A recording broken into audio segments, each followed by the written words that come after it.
नमस्कार शेतकरी बांधवांनो, आजच्या व्हिडिओमध्ये आपण महाराष्ट्र शासनाच्या मागेल त्याला शेततळे योजनेबाबत 14 जुलै 2026 पर्यंतच्या सर्वात महत्त्वाच्या आणि ताज्या अपडेट जाणून घेणार आहोत.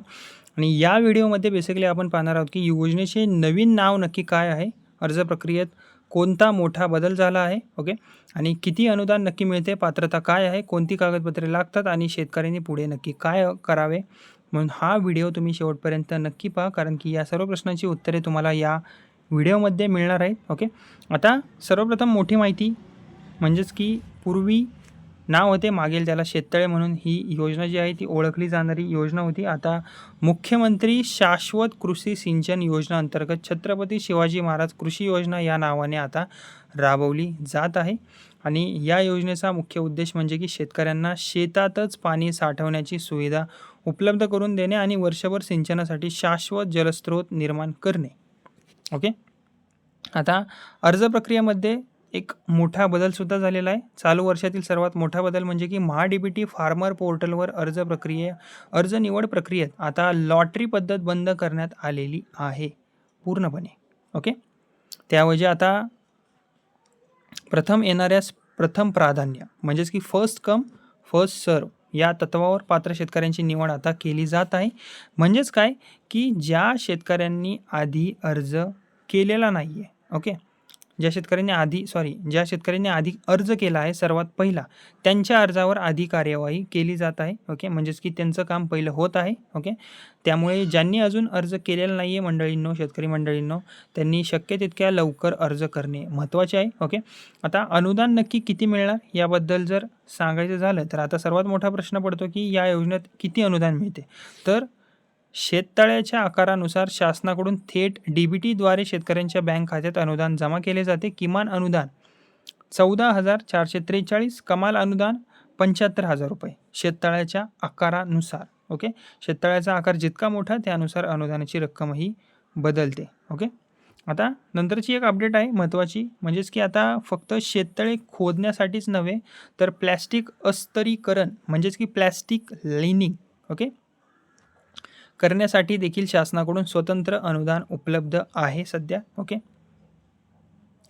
म्हणजेच की आता प्लॅस्टिक अस्तरीकरण म्हणजेच की प्लॅस्टिक लायनिंग करण्यासाठी देखील शासनाकडून स्वतंत्र अनुदान आता उपलब्ध करून देण्यात आलेले आहे. यामुळे शेततळ्यातील पाण्याची गळती कमी होते, पाणी जास्त काळ साठवून ठेवता येते आणि उन्हाळ्यातही सिंचनासाठी त्याचा उपयोगसुद्धा होतो मोठ्या प्रमाणावर. ओके, तसेच आता यामध्ये पात्रता काय आहे, ओके, याबद्दल जर सांगायचं झालं तर या योजनेचा लाभ घेण्यासाठी काही महत्त्वाच्या अटी आहेत. कोकण विभागातील शेतकऱ्यांकडे किमान 0.20 हेक्टर जमीन असणे आवश्यक आहे, तर उर्वरित महाराष्ट्रातील शेतकऱ्यांकडे किमान 0.40 हेक्टर जमीन असणे आवश्यक आहे. याशिवाय शेततळ्याची जागा अशी असावी जिथे पावसाचे पाणी नैसर्गिकरित्या साठू शकेल. ओके, तसेच आता कोणाला अट मिळणार आहे. ओके, जर सपोज एखाद्या शेतकऱ्याने यापूर्वी कोणत्याही शासकीय योजनेतून शेततळे, सामूहिक शेततळे किंवा बोडी याचा लाभ घेतला असेल तर अशा शेतकऱ्याला या योजनेचा पुन्हा लाभ मिळणार नाही आहे. ही गोष्ट तुम्ही मंडळींनो लक्षात ठेवा. ओके, ज्यामुळे तुमचा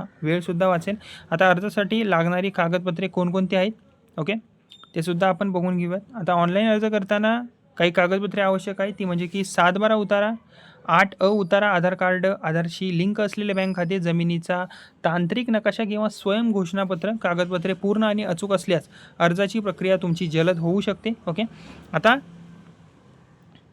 कृषी विभागाचे एक महत्त्वाचे निर्देशसुद्धा आलेले आहेत, म्हणजेच की चालू खरीप हंगाम लक्षात घेऊन कृषी विभागाने MHA-DBT पोर्टलवरील प्रलंबित अर्जांचा निपटारा जलद गतीने करण्याचे निर्देशसुद्धा दिलेले आहेत, जेणेकरून शेतकऱ्यांना वेळेत मंजुरी मिळेल आणि पावसाचे पाणी साठवण्याचे नियोजनसुद्धा त्यांना करता येईल. आता सौर पंप योजनेसोबत मोठा एक फायदा आलेला आहे, तो म्हणजेच की आता जर तुम्ही मंडळींनो मागेल त्याला सौर कृषी पंप योजनेचा लाभ घेतला असेल तर शेततळ्यात साठवलेले पाणी वापरून ठिबक सिंचन किंवा तुषार सिंचन अधिक प्रभावीपणे करता येईल. यामुळे पाण्याची बचत होईल, वीज खर्च तुमचा कमी होईल आणि उत्पादनात वाढ होण्यासुद्धा तुम्हाला खूप जास्त मदत होईल. ओके, आणि सौर कृषी पंप योजनेविषयी मी व्हिडिओ बनवलेला आहे, ते सुद्धा तुम्ही माझ्या चॅनलला सबस्क्राईब करून बघू शकता. ओके, आणि शेतकरी मंडळींनो तुम्ही या योजनेसाठी अर्ज केलेला आहे का? तुमचा अर्ज मंजूर झालेला आहे का? ओके. आम्हाला कमेंटमध्ये नक्की सांगा. आणि अशा शेतकरी योजना, महा-डी-बी-टी अपडेट्स, कृषी अनुदान, सौर पंप योजना आणि महाराष्ट्र शासनाच्या ताज्या बातम्यांसाठी आपल्या या व्हिडिओला लाईक करा. चॅनल सबस्क्राईब करा. माझं बडी नावाचं हे चॅनल आहे, त्याला सबस्क्राईब करा आणि ही माहिती जी आहे ती इतर शेतकरी बांधवांपर्यंत शेअर करायला विसरू नका. धन्यवाद.